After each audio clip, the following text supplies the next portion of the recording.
Okay, so benefits of using overloaded constructors is polymorphism, many forms. One word, many forms.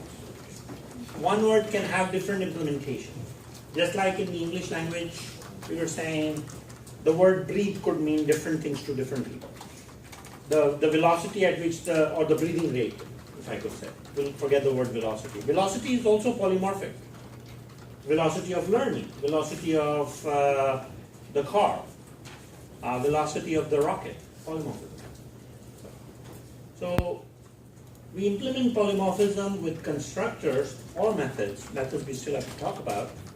Polymorphism with constructors is simply creating a different signature. What constitutes a different signature is either a different number of formal parameters or what? If it's same number of parameters, then the data type should be unique left to right. Okay? Does that make sense? So I can have int float as one or float int as another. There the number of formal parameters is the same, but the type from left to right is different. So if I have the exact same like int as formal parameter in one constructor and another, that will generate a compiler error. So next we talk about creating methods. So in the class definition, we have the property, and we also have the method that we need to author, which is getExcited. So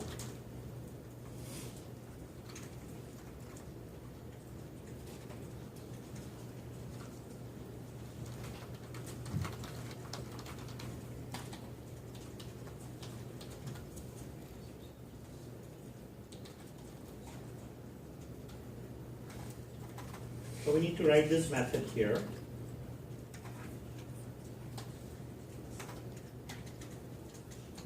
This method won't return anything. The method is called getExcited. And what we're going to write in this method is basically something that will change the mood from A to B. So if I can declare a local variable called money,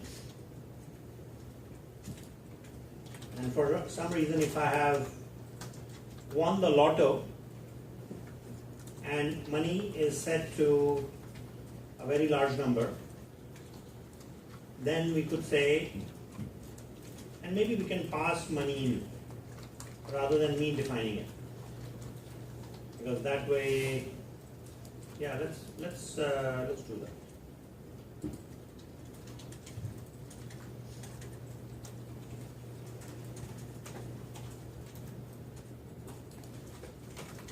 So definition of excitement here is if money is greater than some very large value, then mood is equal to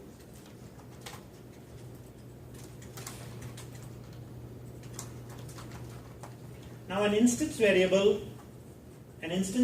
can access, an instance method can access the instance variable.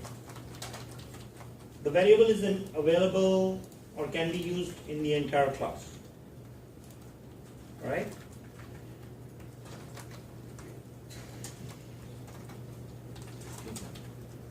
So then the question is,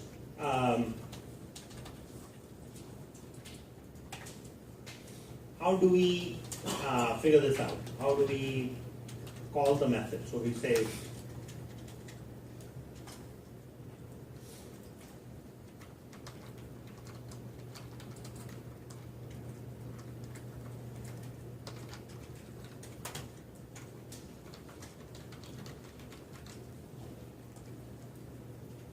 and it will be worth printing out the value, right?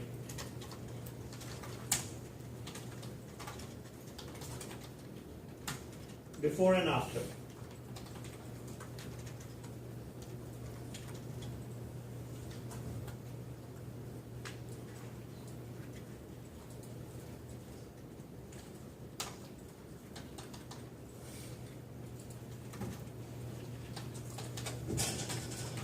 So this is a call to an instance method. Like instance variable, an instance method can only be called with the name of the object.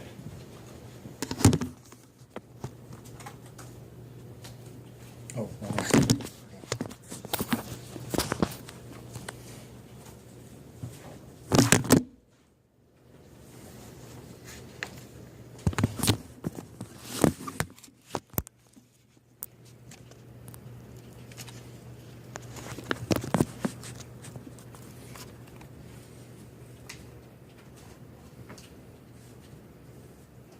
I'll have to edit that out.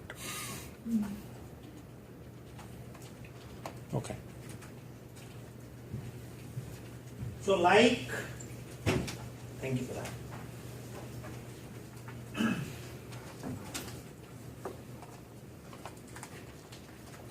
So I am able to access the instance variable by using the name of the object, right? So for me to call this instance method, I have to use the name of the object again, right? So what happens is when the object is instantiated, the value of mode is what here? Happy. And that's what will be printed out. Then we call the instance method getExcited, and we pass in a value greater than what is required in this condition. So the mood changes to excited, and that's what is printed out here. So sum total of these 4 statements show the object behavior. And I realize the method is not very sophisticated. But it's there at least, right? It's not a very sophisticated method, but it's there. So what we have covered so far, folks, is instance variables, constructors, and instance methods. It'll be worth creating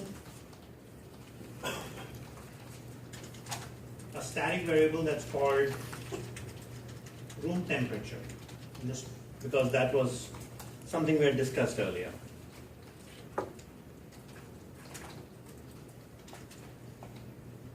We have to specify the data type. Now, I have room temperature. One of the things about static variables is that these variables are not initialized by the constructor. See, a constructor is only called when you build an object. These 2 methods are only called when an object is built. So, but the static variable room temperature is basically loaded in memory when the class is loaded. So let me put this in notes for you guys. Static variables loaded in memory when class loads.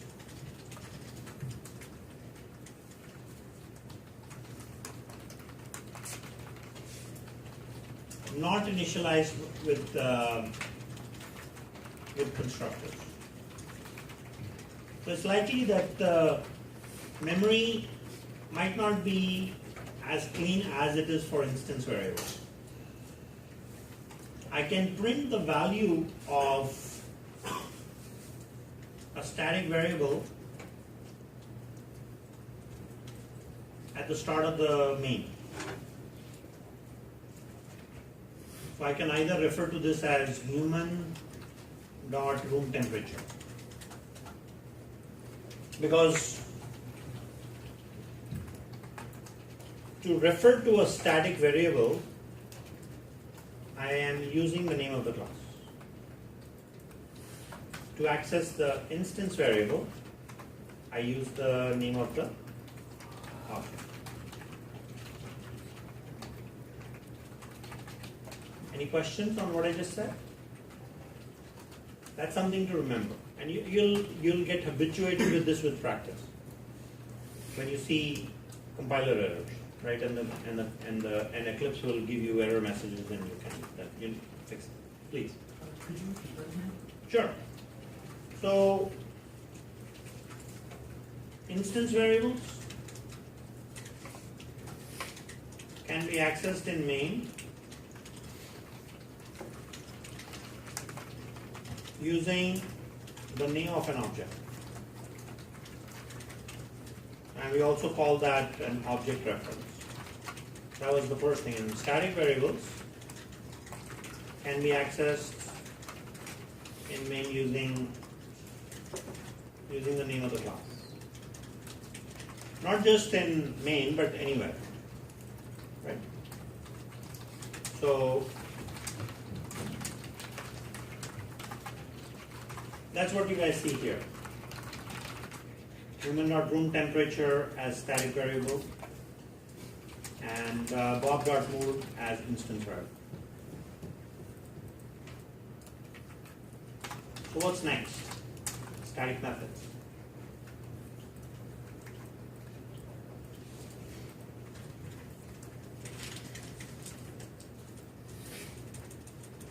Right, we have static void, change room temperature, and maybe the temperature is passed to this, and then I say what? Room temperature is equal to temperature.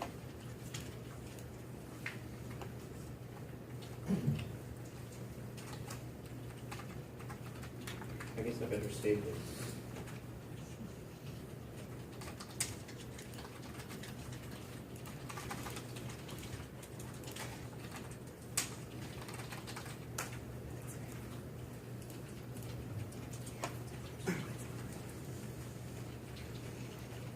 Right, so how do I call the static methods?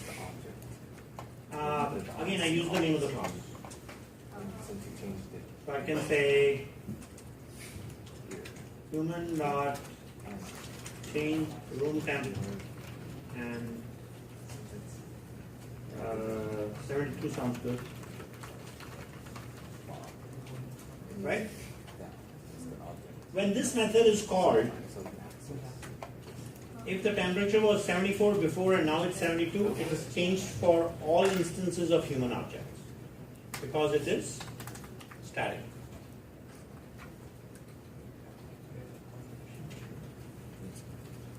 You guys want to spend some time thinking about this, please. Okay?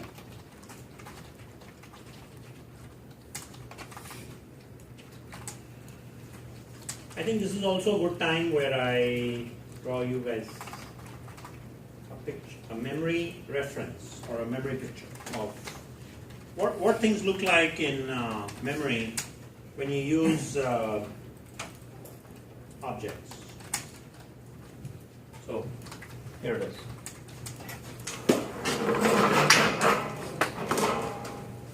Somebody has given me a start already.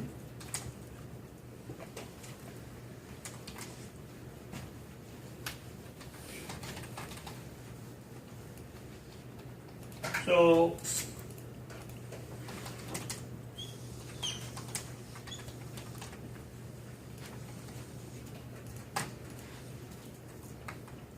let's assume this little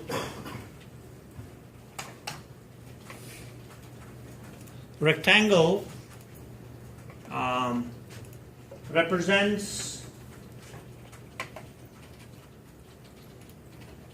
main, right? This is main.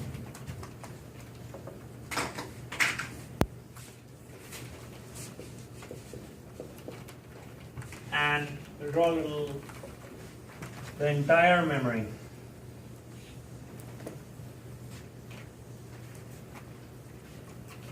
So there will be a small area. We'll refer to that as static memory area. This is where all the class information is loaded. We can have class information, all the static variables are loaded. We start the program, the main starts, right? And whatever will happen in main will be added in this little box. And then there is a static memory area, because when the class is loaded, all the bytecodes associated with the class have to go somewhere. And there's a process, there's a static memory area, all the class information gets loaded there. And any static variables you declare also get loaded. So the room temperature variable will live here. Then we have the rest of the memory, which is the heap. So let's say you start creating objects. Bob, Todd. This is the object reference. This is the object. If you declare any instance variables, so in case of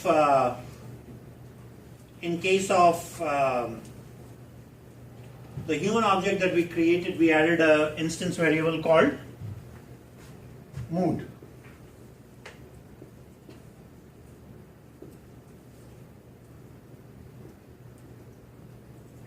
A separate location is declared for Bob, another for Todd. But the question is, where does the object reference Bob live, and where does the object reference Todd live? It's not correctly represented in the picture right now. It's on a heap. It's on the heap. No, the name of the object. The way we wrote the code, we added it in main, right? Didn't you dynamically allocate it? We did. We said in main human Bob equals new human. Great. But does that mean then Bob becomes a local variable in main? In terms of object. Yeah, it's an object, but is it a local object in main? Yes. Is Bob accessible outside of main? No. No. So it's a local object in main, or a local variable, right? So Bob doesn't live here somewhere on the heap. Bob is here. And then the memory is allocated on the heap, right? And each object that is created, when the object is instantiated, it will have a placeholder for instance variables. And then there is also the rest of the memory, which is class information. Because Java objects contain class information. So if another object is created, that's right here. That would be Todd.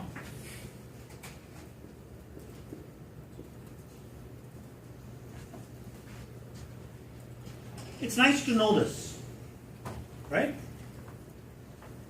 And then if you start enabling object interactions, right? Or these are references. They're not pointers, references.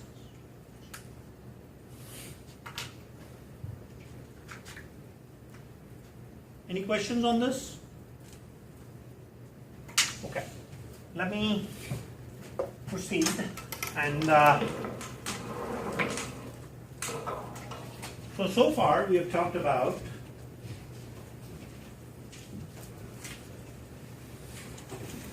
creating a class, creating an object from a class,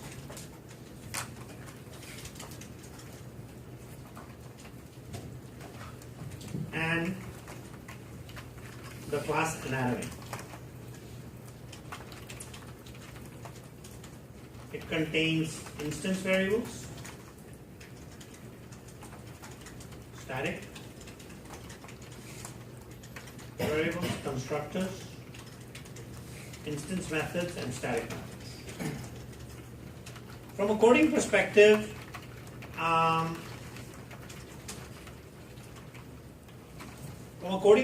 you want to put these parts of the class in that order. In my world, it makes the class more readable. Okay? So now some rules. These are like Java coding standards. Class name should be uppercase. That's always important. One class per Java file. Name of the class is the same as the name of the file. It should never be different. You already know that.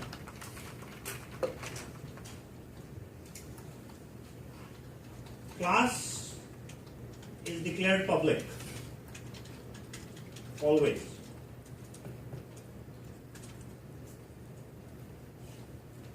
And we will introduce this as a coding standard from the very beginning because it's a good habit. Variables, instance or static,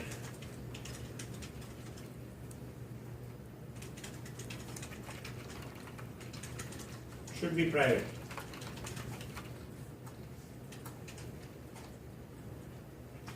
So I'm going to go back here, and if I were to implement the coding standard now, right, I'd have to make this private, and the way I do that is just say private. Which means what? Even though bob.mood will compile still because main is in the same class as human, I should not really use bob.mood like this anymore. Right? We should always use a method. That's important. So, access methods should be written for making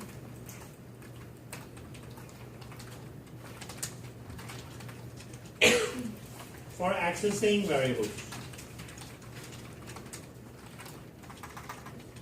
And that means reading or writing values. So I might write methods for that.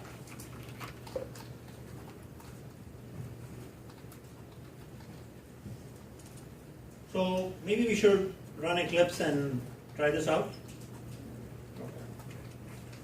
Because you all have used Eclipse. And I'll also show you some tricks in Eclipse that will make your life easy. It's called autocode generation. We'll learn it day one. So you don't have to sit there and type code unnecessarily. Right? So, I will create a new Java project. Is there one called human already? No. Okay, we'll call the project human, lowercase. And I will create a new Java class. That should be uppercase, so human. And I'll put a main in it. Right? Okay. How did I get human package? I didn't know that. How does that happen? So, let me try that again. Under source, new class. Oh, I see. It came up with the name for me. I want to use default and then I'll just say human. And I'll put a main in. So now I'm using the default package, right? Should be capital, right? and the class name should have been uppercase. So the way I'll rename my class is I'll need to say refactor, rename. Human to uppercase H and finish. It takes a little while. And what it does is it changes the name of the class and also the name of the file.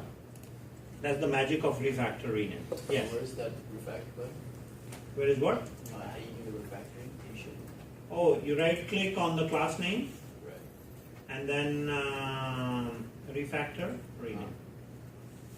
Right? I mean, this can happen. You might want to rename. If you reference a class in multiple places, refactoring rename will look at all the references you have made, and it will change everything from lowercase to uppercase or whatever change you have made, which is very nice, right? So, okay, so now I will add several properties. Mode is one. Maybe we can say age, right? And name. I'll post this class for you, right? So now I want to write some constructors. Now one way would be to say, okay, let's type all that. So there is a default constructor. Or I can write an overloaded constructor.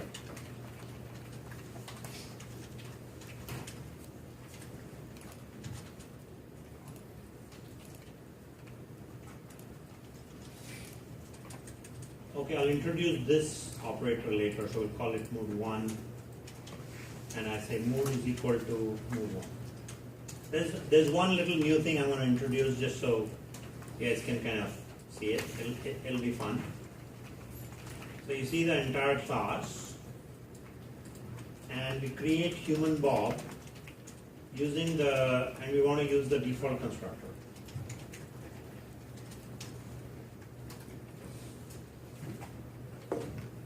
Why is that throwing an error?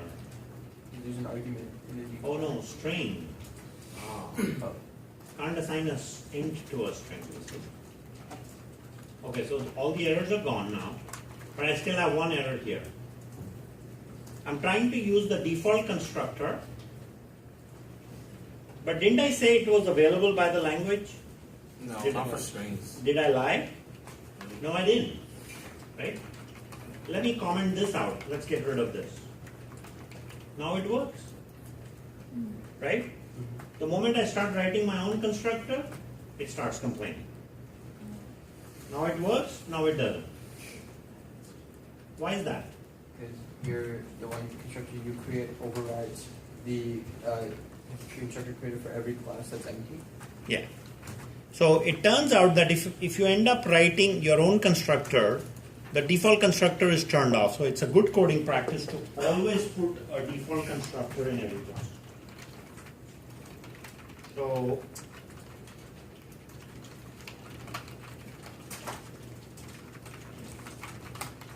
please do that. This way the code will always compile. And this also makes a good I'm sorry. This also makes a good exam question. Okay? Working with default constructors.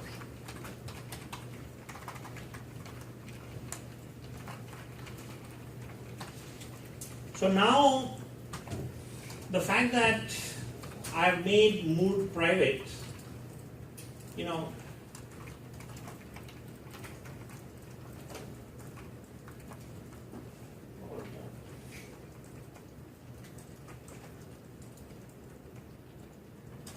that is something else. So,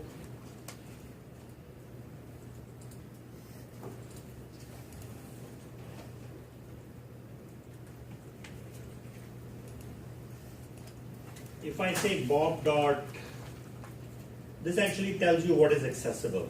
Age, mood, and name are all accessible in main, right? But even though it is, it's not recommended to say, Bob, this is called direct access.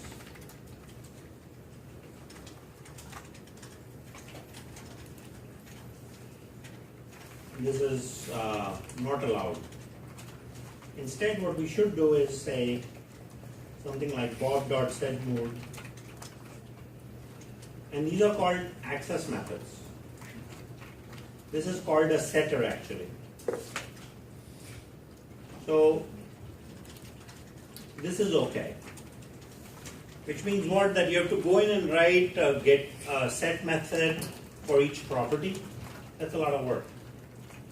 And same thing for getting the value. If you have to write a method, a separate method for getting a value, that's also a lot of work. So what do we do? Well, that's where autocode generation helps. So we can right click and say source and say generate constructors using fields. You will love this feature. And you say, I want a constructor with one of these three properties or all three. When you click on OK, voila. Yeah, we'll do that multiple times, but you still have to write your own default constructor. Right? So, now this puts up a new keyword, this.mood. This refers to the instance variable. Because what it did was it created a mood property as a local variable in the constructor. There is also an instance variable, right? So if I just said mood is equal to mood, then what is it doing? It's assigning the value to itself, you see. And what is our goal? We want to take the local variable and assign it to the instance variable. And by using this keyword, it refers to the current object. That's another new thing that's added to your vocabulary. This refers to the current object. Okay? Now you guys wanted me to show you guys auto code generation. You right click on source. You can write it down if you want, And then under source there is this capability of generating all different kinds of things. Don't overuse it, okay? Just to add methods, because you ain't getting paid by the number of lines of code you write. So we're going to generate getters and setters. And it's also important where you right click, because the place where you right click is where the code will be added. And that way, so the request is to put, variables, constructors, and then methods. So, and it's a good idea to leave, I treat each method like a paragraph, so I leave a line in between each constructor. And you'll also see autocode generation does that. So right click, source, generate getter setters. Getter means read a value, setter means write a value. And it lays out the methods it will end up writing. You can simply select those and then say OK.